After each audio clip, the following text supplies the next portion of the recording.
Baik, bismillahirrahmanirrahim. Assalamualaikum warahmatullahi wabarakatuh. Halo semuanya, perkenalkan saya Aji Satrio, mahasiswa Fisika ITB, kelompok ilmuwan fisika nuklir dan biofisika, utamanya adalah fisika nuklir, yang berada di bawah bimbingan Pak Asril Pramutadi. Di sini saya akan mempresentasikan hasil tugas saya yang saya lakukan, yaitu melakukan resume terhadap jurnal yang berhubungan dengan keselamatan nuklir dengan menggunakan metode MPS atau Moving Particle Semi Implicit. Kita langsung saja ke jurnal yang pertama yang dibuat oleh Pak Asril Pramutadi bersama dengan rekan-rekan labnya, ada Pak Yakobus Suryanto dan juga ada Amir Baliana, dengan judul The Stratification Behavior of Reactor Materials in the Framework of Moving Particle Semi Implicit. Jadi sebenarnya pada jurnal ini akan membahas bagaimana kebiasaan dari setiap material berdasarkan metode moving particle semi implicit. Maksudnya kebiasaan di sini adalah kebiasaan stratification-nya atau secara kimiawinya gitu. Kita lanjut ke bagian introduksinya.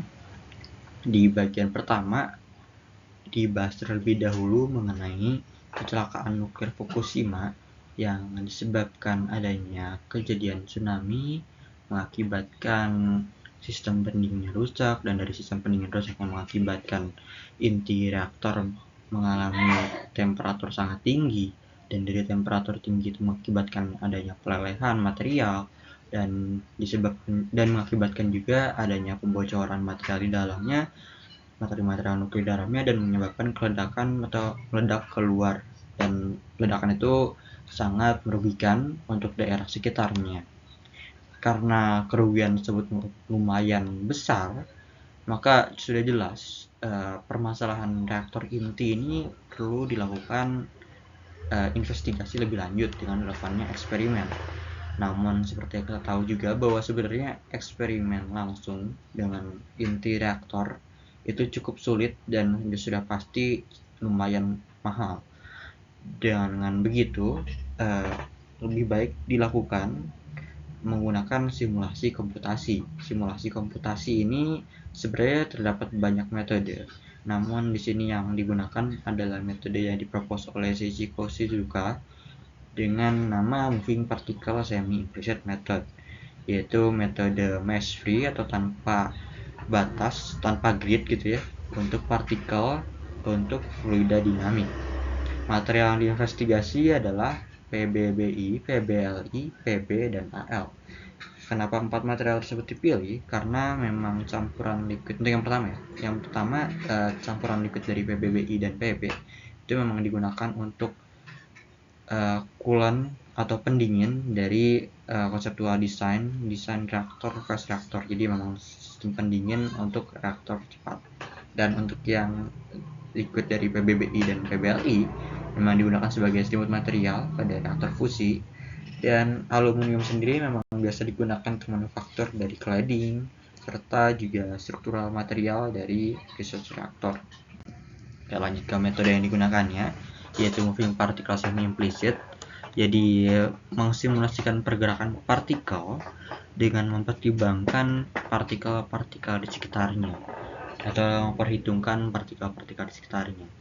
Dan untuk yang diperhitungkan partikel sekitarnya itu ada pada radius RE, jadi free surface particle itu sekitaran situ. Dengan perhitungan yang dilakukan itu dapat dilihat pada flowchart sebelah kanan. Jadi pertama dimulai dan inisialisasi, lalu dilakukan perhitungan densitas, viskositas, gravitasi, terus juga pergerakannya bagaimana, itu secara eksplisit di awal, dari awal sampai tengah, dan dari tengah sampai akhir itu baru dilakukan perhitungan secara implisit menggunakan persamaan Poisson. Dan dari Poisson dapat diketahui tekanannya, dari tekanannya dapat dikoreksi velocitas dan posisinya juga. Kemudian setelah selesai dilakukan berulang sampai iterasi waktu yang ditentukan. Setelah itu selesai. Kemudian lanjut, kita langsung ke simulasinya saja. Jadi simulasi yang dilakukannya itu ada berupa bendungan yang berisi dua liquid ini terpisahkan oleh separasi tipis yang akan diangkat secara perlahan dengan kecepatan 0,2 meter per second. Dan dua liquid ini divariasikan. Dan di sini ada 3 kasus. Kasus pertama PBBI dengan AL, kasus kedua PBLI dengan AL, dan kasus ketiga PB dengan AL. Dan di kasus tersebut pun dilakukan 3 variasi suhu lagi. Ada yang 1000 derajat Celcius, 1200, dan yang terakhir 1400. Kemudian hasilnya dapat dilihat, ini ada 2 kasus yang ditampilkan. Ini untuk 3 variasi temperatur juga, untuk dari detik-detik akhir sampai detik ke 0,6. Namun sebenarnya sudah dapat lihat stratification prosesnya tuh sampai 0,5 juga sudah terjadi penumpukan. Dan mungkin dari sini tidak terlalu terlihat perbedaannya, namun dari visualisasi ini dilakukan perhitungan secara dilakukan perhitungan lagi atau identifikasi lagi dan dibuatkan grafiknya. Jadi dari jurnal ini dapat grafik seperti berikut. Ini ada 3 grafik karena ada 3 kasus. Ada figur 7 untuk yang PBBI dengan AL, figur 8 PBLI dengan AL, dan figur 9 PB dengan AL. Ini adalah grafik yang membandingkan panjang penetrasi dengan waktu, dengan X itu sebagai waktunya dan Y itu sebagai panjang penetrasinya.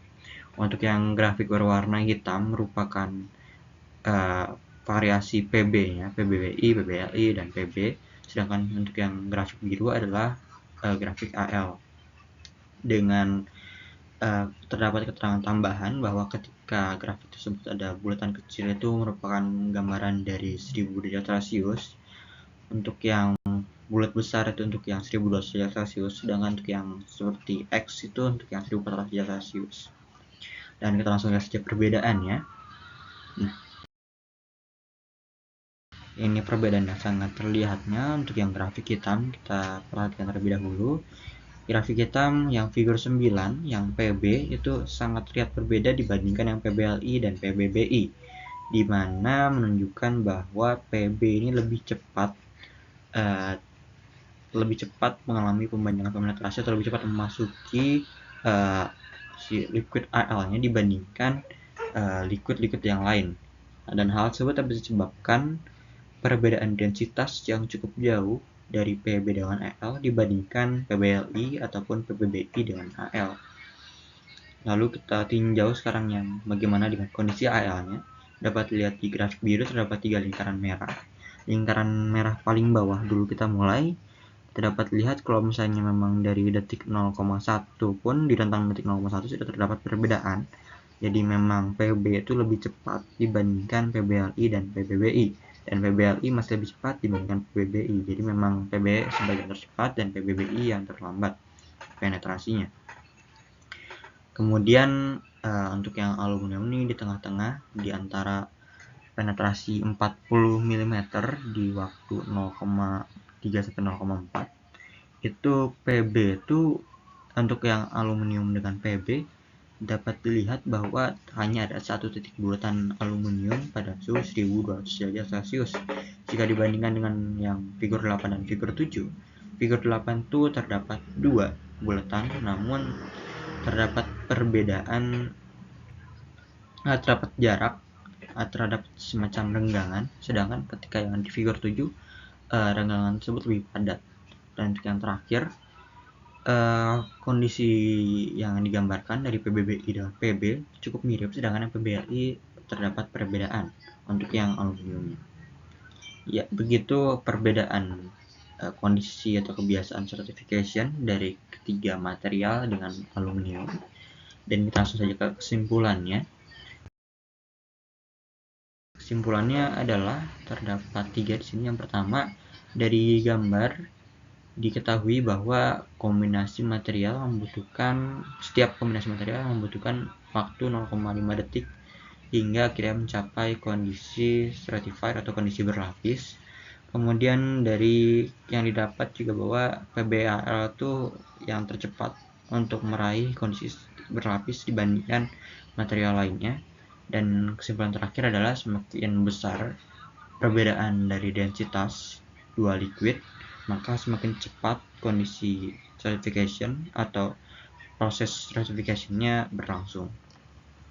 Ya, sekian, terima kasih. Saya cukupkan untuk presentasi jurnal pertama. Mohon maaf apabila ada kesalahan kata atau kekurangan dalam penyampaian saya.